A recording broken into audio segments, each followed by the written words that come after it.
windmills at scale, and then the US has to complain about it.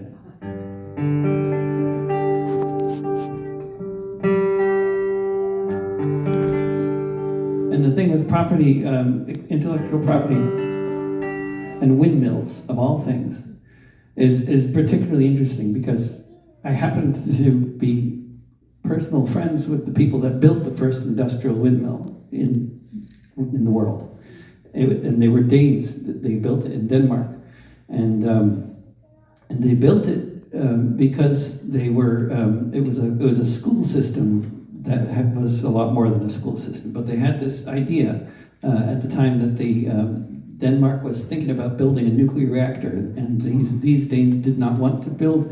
They didn't want to have a nuclear reactor in Denmark, and so there were people protesting at the parliament. But these folks with the school system, they thought maybe we could try a different tact. Rather than protesting, we can build the alternative. So they set about, with scientists from Stuttgart University advising them, they set about to build the biggest windmill by far that had ever been built. And it took them 3 years, and they did it. And then they gave away all the intellectual property that they had, all the research, all the scientists, everything. They gave it all away, very publicly. They said, okay, now here it is, you guys make windmills. And then the Vestas Corporation, which is very active here in Portland, they came into existence. And for the first 3 years of that corporation's making of windmills, they did not change a thing about the design. Only later. It was in the 1970s. The fuel crisis had begun.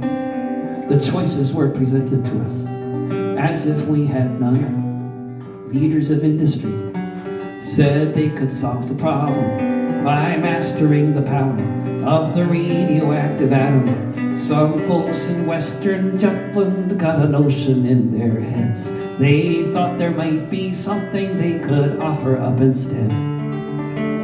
A few hundred people gathered in a little place called Tvind and declared their will to harness the power of the wind. We're gonna build the biggest windmill in the world. We're gonna build the biggest windmill in the world. There were many who said their science wasn't sound, that such a mighty windmill would simply topple to the ground. Some of them were scientists, the vast majority were not, but they knew with years of effort you could do a lot. Word about the project spread far and wide. 100,000 visitors came to help and to advise. Until one day these windmill builders drove in with a crane and lifted up their giant wings with a mighty chain. We're gonna build the biggest windmill in the world. We're gonna build the biggest windmill in the world. When Trendkraft was completed, it reached up to the sky. Its wings churned in the air at 54 meters high. The critics all fell silent. No one now was jeering, as even industry agreed this was some damn fine engineering. The wind regaled Jutland from the North Atlantic Sea as it was seamlessly converted into electricity.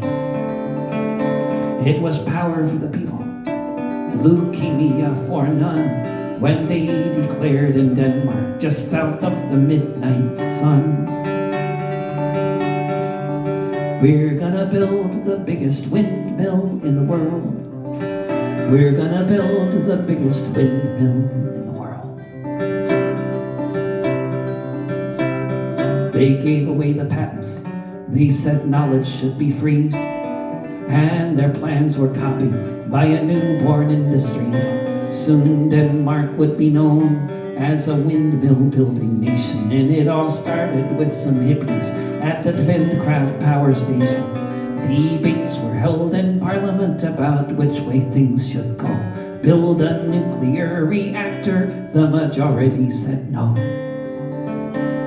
It could have gone quite differently. In much of the world it did, except for those in Ulfborn who said we're getting off the grid. We're gonna build the biggest windmill in the world.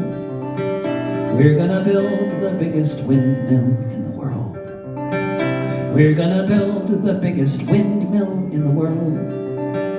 We're gonna build the biggest windmill in the world.